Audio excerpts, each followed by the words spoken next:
So eto na nga po mga idol, Christian Stan Hardinger magre-retiro na sa PBA. Planado nga ba para makaalis sa SMC? At Al Francis Chua hahadlangan at tututulan ng pagre-retiro nito nga pong si Stan.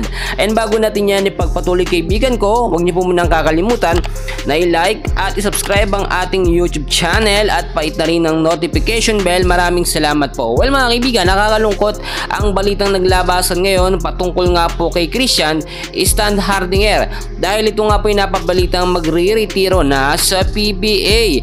So alam naman natin mga kaibigan, ang ganda no ng performance nitong si Stan, especially nung nasa Barangay Ginebra siya. Pero nung nalipat siya at na-trade siya sa Tierra Firma, hindi siya masyadong nabibigyan ng maayos na oras at hindi siya nagkakaroon ng magagandang highlights kasi nga naman hindi siya masyadong nagagamit. Pero ang nakita natin nito no, nakakalungkot dahil magre-retiro siya. Ano nga ba yung pinaka main reason nitong nga pong si Stan at bakit siya magre-retiro sa PBA no? Well, nakuha natin yung update ito mga kaibigan, and ayon na rin sa ilang mga source ay planado ang pagre-retiro nga po nitong si Stan. Bakit no?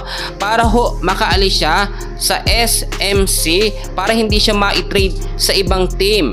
Alam naman natin mga kaibigan na may contract po itong si Stan at may expert pa no yung kontrata niya dito sa SMC by December. So ang ginawa niya ngayon, nagretiro siya, ibig sabihin napapangwalang bisa na yung kontrata at by next year napabalita no na lilipat siya sa kupunan nga po ng TNT Tropang Giga, which is marami nagsasabi na fit nga po etong si Christian Stan Hardinger at dati pa nililigawan na ito no ng TNT. So no choice talaga no, ito yung pinaka best way na gagawin nga po nitong si Stan is magretiro at muling bumalik.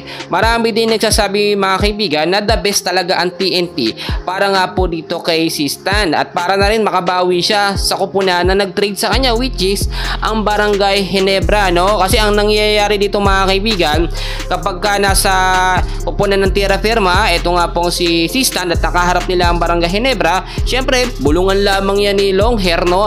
Ang mangyayari dyan, maiiba yung laban kasi nga etong si Stan may kontrata pa sa SMC no.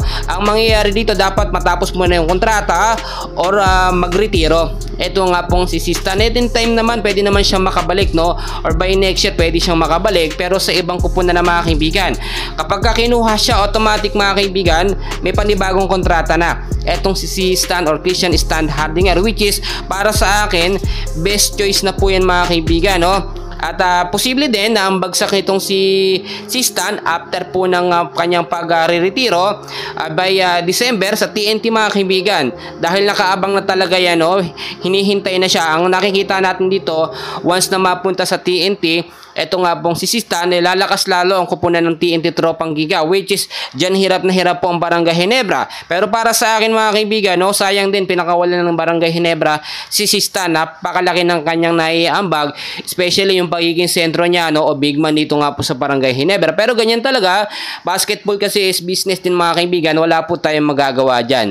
So update ko kayo muli no, huwag niyo kalimutan na i-like at subscribe ang ating channel. Maraming salamat po.